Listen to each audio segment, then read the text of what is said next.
This channel does not promote any violent, harmful, or illegal activities. All content provided by this channel is meant for an educational purpose only.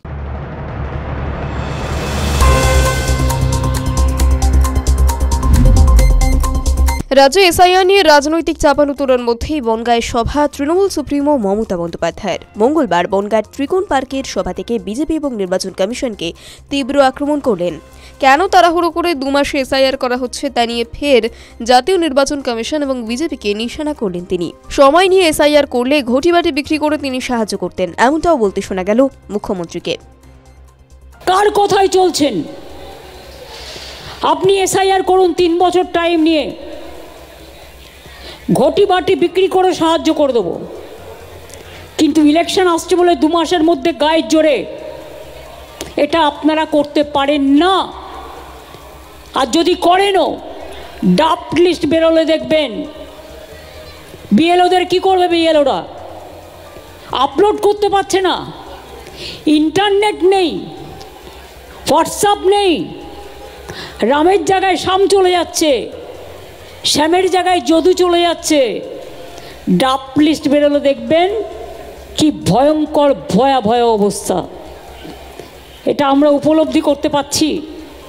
আবার এখন artificial intelligence, ধরুন আমি মমতা ব্যানার্জি এবং আমার voter লিস্টের সাথে কী করছে, আর একটা মমতা ব্যানার্জির নাম রেখে দিচ্ছে। ফলে অরিজিনাল মমতা ব্যানার্জি যখন ভোট দিতে যাবে তখন দেখবে disallow, she is not original, আর্টিফিশিয়ালটা অরিজিনাল হয়ে গেছে। যেমন আজকাল বেরিয়েছে না, ধরুন আমার ছবি দেখাবে, এগুলো জেনে রাখুন ভবিষ্যতের জন্য। অভিষেক স্যারের ক্লাস, কারা পাশ করলেন, কারাই বা ফেল হলেন, দলের সেকেন্ড ইন কমান্ডের চোখে কে হলেন ভালো, কেই বা মন্দ।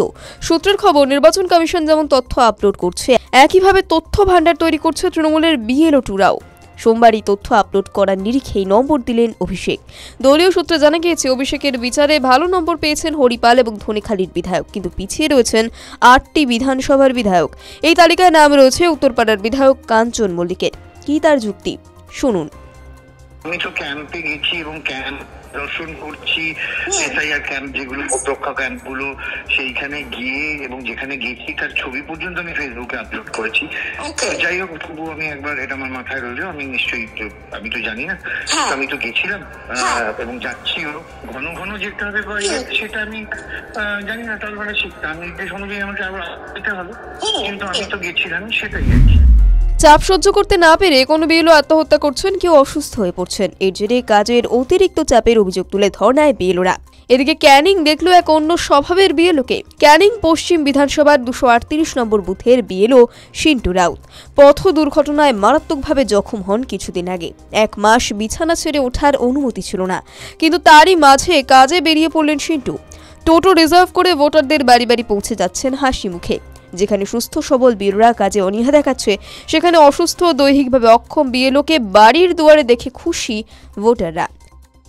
আমি বিএলও, সাম্প্রতিককালে একটা অ্যাক্সিডেন্ট হওয়ার পর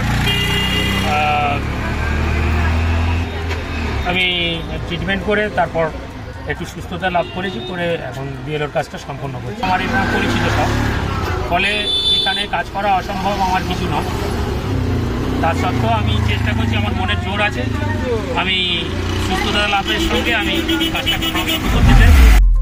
যেখানে বিএলওরা কাজের চাপের বিরুদ্ধে বিক্ষোভ করতে ব্যস্ত, সেখানে এক বিএলও সেরে ফেললেন গোটা কাজটাই, তাও আবার হাসি মুখে।